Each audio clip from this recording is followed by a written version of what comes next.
السلام علیکم ورحمۃ اللہ۔ ممبر رسول اللہ صلی اللہ علیہ وسلم بننے سے پہلے حضور پر نور صلی اللہ علیہ وسلم خشک کھجور کے تنے سے ٹیک لگا کر ارشاد فرمایا کرتے تھے۔ جب پختہ ممبر رسول صلی اللہ علیہ وسلم تیار ہو گیا اور آپ صلی اللہ علیہ وسلم ممبر پر تشریف فرما ہوئے تو خشک کھجور کے تنے سے یہ صدمہ جدائی برداشت نہ ہوا۔ اس نے اس طرح رونا شروع کیا جس طرح چھوٹا بچہ ماں کی جدائی سے روتے ہوئے سسکیاں لیتا ہے۔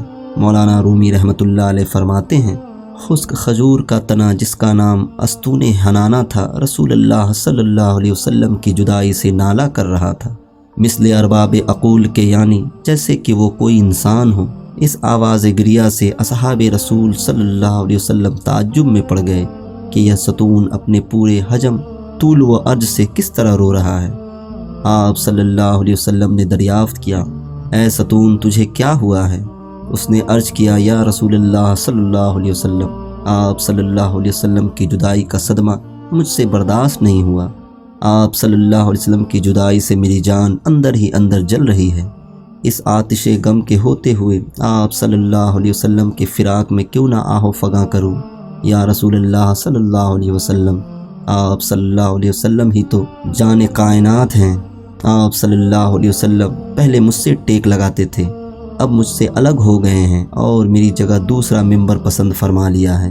حضور انور صلی اللہ علیہ وسلم نے ارشاد فرمایا، اے مبارک ستون، اگر تو چاہتا ہے تو تیرے لیے دعا کروں کہ تو سرسبز اور ثمر آور درخت ہو جائے اور تیرے پھلوں سے ہر شرقی و غربی مستفید ہو۔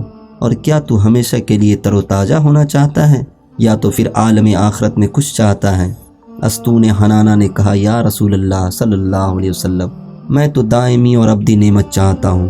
مولانا رومی فرماتے ہیں، اے غافل، تمہیں اس لکڑی سے سبق لینا چاہیے کہ تم انسان ہو کر دنیا فانی پر گرویدہ اور آخرت سے روگردہ ہو رہے ہو، جبکہ استون حنانہ نعمت دائمی کو نعمت فانی پر ترجیح دے رہا ہے۔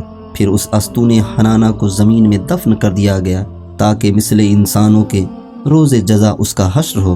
درس حیات، اگر کسی کے دل میں حضور صلی اللہ علیہ وسلم کی چاہت و محبت نہیں تو اس کی زندگی بھی بے معنی ہوگی، وہ بد نصیب عالم برزخ اور آخرت میں بھی رحمت الہی سے محروم رہے گا۔